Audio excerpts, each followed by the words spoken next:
नमस्कार, मैं अजीत कुमार सिंगल, हिंदी शिक्षक।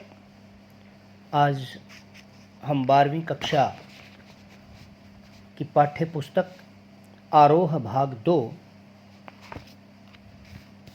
में गद्य विधा के भक्तिन पाठ को पढ़ेंगे, जिसकी लेखिका महादेवी वर्मा है। सबसे पहले महादेवी वर्मा का परिचय।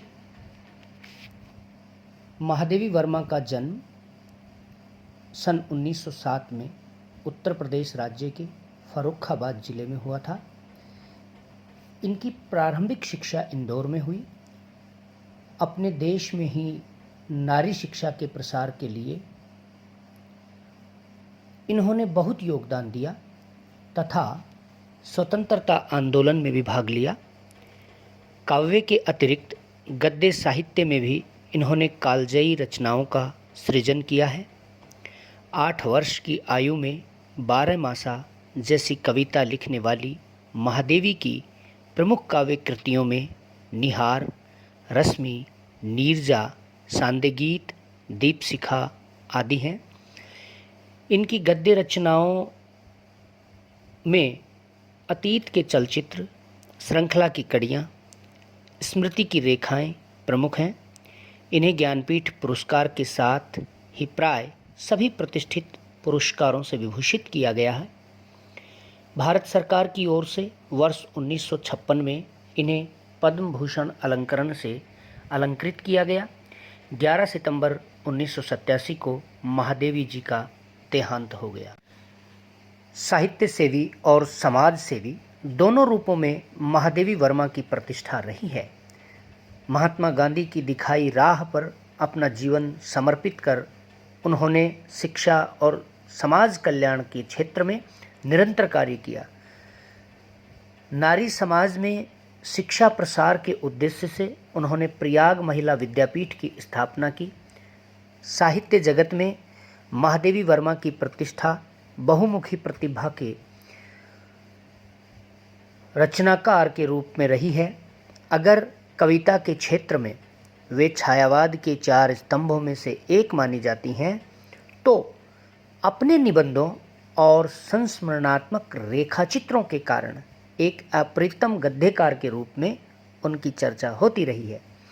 कविता और गद्य इन दोनों क्षेत्रों में उनकी प्रतिभा अलग अलग स्वभाव लेकर सक्रिय हुई दिखती है। कविताओं में वे अपनी आंतरिक वेदना और पीड़ा को व्यक्त करती हुई इस लोक से परे किसी और सत्ता की ओर अभिमुख दिखलाई पड़ती हैं, तो अपने गद्य में उनका गहरा सामाजिक सरोकार स्थान पाता है।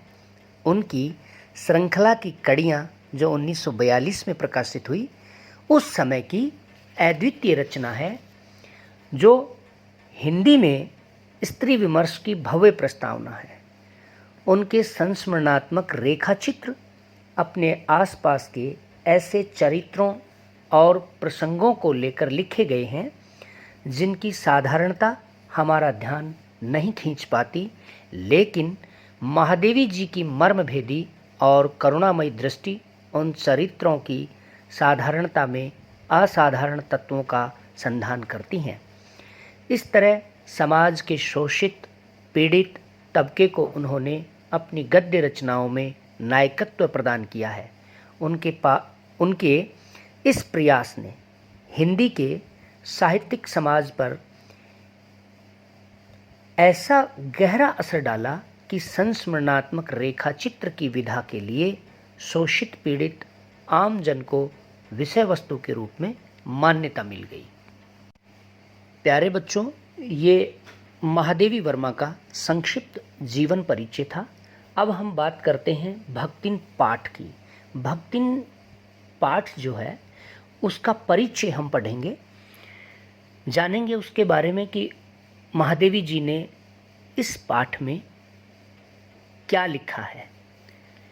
भक्तिन महादेवी जी का प्रसिद्ध संस्मरणात्मक रेखाचित्र है जो स्मृति की रेखाएं में संकलित है।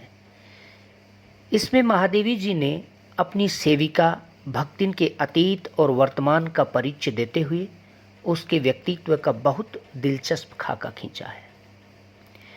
महादेवी के घर में काम शुरू करने से पहले उसने कैसे एक संघर्षशील, स्वाभिमानी और कर्मठ जीवन जिया, कैसे पितृसत्तात्मक मान्यताओं और छल छद्म भरे समाज में अपने और अपनी बेटियों के हक की लड़ाई लड़ती रही और उसमें हार कर कैसे जिंदगी की राह पूरी तरह बदल लेने के निर्णय तक पहुंची, इसका अत्यंत संवेदनशील चित्रण इस पाठ में हुआ है।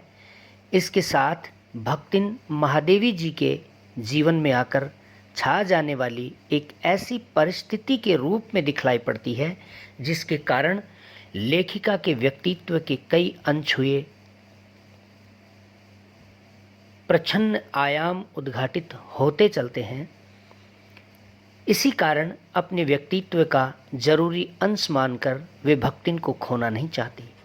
समग्रतः इस पाठ को परिस्थितिवश अक्खड़ बनी पर महादेवी के प्रति अनमोल आत्मीयता से भरी भक्तिन के बहाने स्त्री अस्मिता की संघर्षपूर्ण आवाज़ के रूप में भी पढ़ा जाना चाहिए।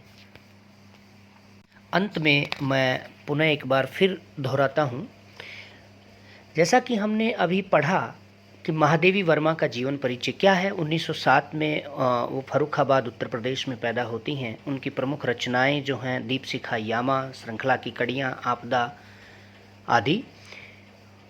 कौन कौन से पुरस्कार मिले उन्हें? ज्ञानपीठ पुरस्कार यामा संग्रह के लिए 1983 में मिलता है। उत्तर प्रदेश हिंदी संस्थान का भारत भारती पुरस्कार मिला है, पद्म भूषण मिला है और इनकी मृत्यु सन 1987 इलाहाबाद में होती है। मोटी मोटी बातें ये हैं कि महादेवी वर्मा जो हैं साहित्य सेवी और समाज सेवी दोनों ही रूपों में प्रतिष्ठित रही हैं।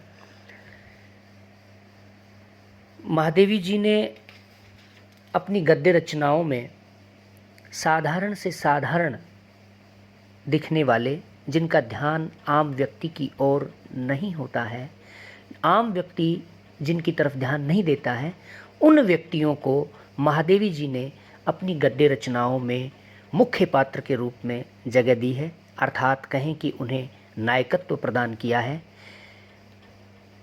उनके इस प्रयास की वजह से ही हिंदी साहित्य समाज पर, उनके इस प्रयास ने ही हिंदी साहित्यिक समाज पर ऐसा गहरा असर डाला कि संस्मरणात्मक रेखाचित्र की जो विधा है उसमें शोषित पीड़ित आम लोगों का,